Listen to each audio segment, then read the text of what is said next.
Bom dia, boa tarde, boa noite. Bom, gente, aula, né? Agora num outro formato, mas aula.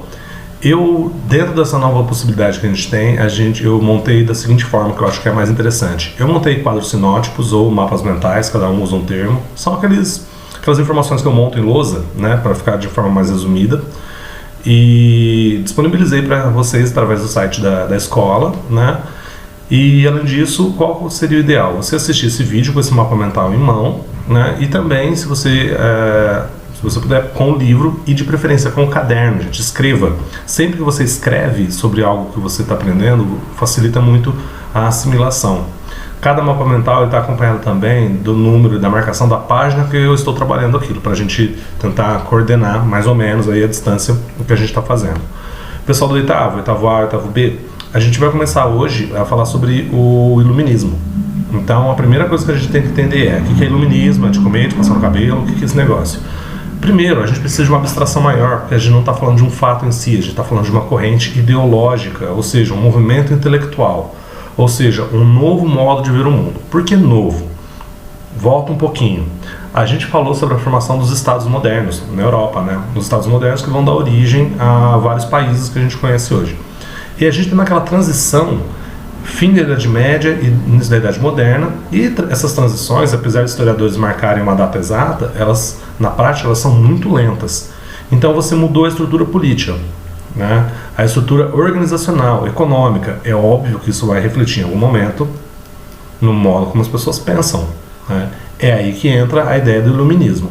Então, vamos por partes. Primeiro, a gente está falando especificamente do século XVIII, 1700 e pouquinho, né? Quando começa a surgir pensadores nesse período. Por que eu estou usando o termo pensador? Porque na época não existia o cargo filósofo, o cargo historiador, o cargo economista. Então a gente fala pensadores, mas na verdade eram pessoas que pesquisavam determinadas áreas especificamente. Essa galera começou a pensar de forma diferente no século XVIII. O que eles falam? Eles falavam o seguinte: a gente está saindo da Idade Média, que é um período que ganhou o apelido de Idade das Trevas, porque eles consideravam a Idade Média um período de obscurantismo, de escuridão. Então eles fizeram uma metáfora de que, na verdade, esse novo pensamento ele veio para iluminar essa escuridão, essa ignorância, esse obscurantismo. Por isso eles se auto-intitularam iluministas, aqueles que iam iluminar as trevas da ignorância, né? Trazer novos conhecimentos. A primeira coisa que eles começam a fazer é o uso da racionalidade, é o uso da razão. E por que isso é tão importante para a época e para a gente até parece um pouco óbvio? Porque a gente está falando de uma sociedade onde a Igreja Católica tinha extremo poder, né? E ela influenciava também no jeito como as pessoas enxergavam o mundo, do jeito que elas pensavam, do jeito que elas pesquisavam. A partir do momento que você substitui a fé pela razão, você tem uma mudança no sentido geral de tudo. Você muda o modo como você encara praticamente tudo. Existe uma crítica, além da influência da igreja. É importante lembrar, os iluministas eles não eram anti-religião, não eram ateus. Eles acreditavam em Deus, só que eles achavam que a religião é uma construção humana. Então ela tem que ter um determinado espaço, ela não pode influenciar todo o pensamento mundial. Além dessa posição em relação à religião, os iluministas também criticavam o antigo regime, ou seja, aquela centralização do poder, aquele déspota, aquele rei absolutista. Eles eram criticados pelos iluministas nessa nova ideia, né? Até aqui, assim, qual que é a base? Você questionar o sistema absolutista, até porque ele é baseado em conceitos de teoria do rei divino. Lembra do poder divino? De que o rei está lá no poder porque Deus quis, né? Então ele já começa a criticar essa estrutura e começa a criticar a presença da religião, que na visão deles atrapalha o desenvolvimento científico, ou seja, o desenvolvimento do conhecimento humano, né? Tá, mas agora vamos mudar um pouco de nomes aí.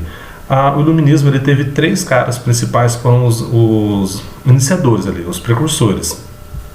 Se você já olhar na página 35, você já vai dar uma olhada nas figuras desses três cidadãos aí. O primeiro deles, gente, não precisa ter vergonha de falar o nome, é Francis Bacon, é Bacon mesmo, viu? Pode ficar tranquilo. O Francis Bacon, ele criticava muito as tradições, os preconceitos, ele falava que o seguinte, a sociedade que a gente vive agora, a gente está falando do século XVIII, né, principalmente na França, né, que era um governo extremamente absolutista, a gente até falou do rei Sol, Luís XIV, ele falava o seguinte, que todas as tradições, elas impedem o avanço do ser humano, seja na área científica, na área social, econômica, e ele tinha a ideia de que, na verdade, se você observar bem a natureza, você consegue dominá-la. E por que dominar a natureza? Não é no sentido de que nós vamos destruir tudo. Se bem que hoje, né? A ideia do Francis Bacon era simplesmente fazer o seguinte: o ser humano tem que ter o conhecimento, tem que ter a observação da natureza, porque como ele é o ser mais desenvolvido dos animais que vivem no nosso planeta, então ele tem que dominar a natureza para ficar em prol dele, né?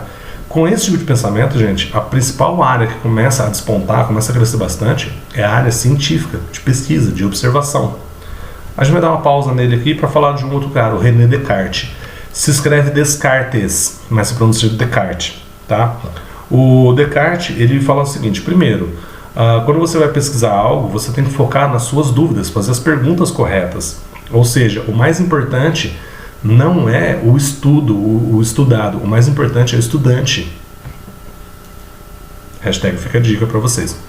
Então, o mais importante não é aquilo que está sendo estudado, mas sim quem está estudando, qual método ele está usando, se ele está fazendo as perguntas certas. O Descartes, ele é praticamente, gente, o pai do pensamento moderno que existe até hoje, o pai da filosofia moderna e principalmente o pai da física moderna.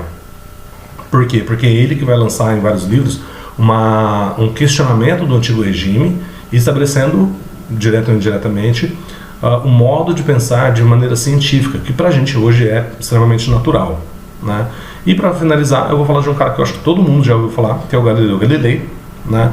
O Galileu Galilei, ele foi o primeiro a estudar bastante astronomia e estabelecer a matemática como base para estudo astronômico, né? Pausa. Não literalmente no vídeo, pausa mental. Primeiro, gente, não confunda astronomia com astrologia.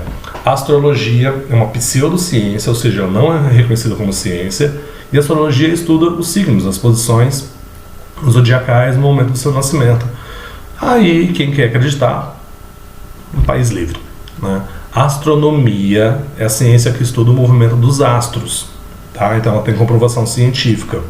O Galileu, para vocês terem uma noção, ele foi o primeiro cara que falou assim: peraí, a Lua, Marte, Vênus, Terra, elas têm a mesma estrutura, né? Elas são corpos celestes. E aí ele quebra a ideia do geocentrismo, ou seja, que tudo gira em torno da Terra, e ele estabelece o heliocentrismo. É importante a gente lembrar que ele conseguiu provar matematicamente, cientificamente. A ideia do heliocentrismo já existia desde Nicolau Copérnico. Então, assim, o Galileu conseguiu comprovar.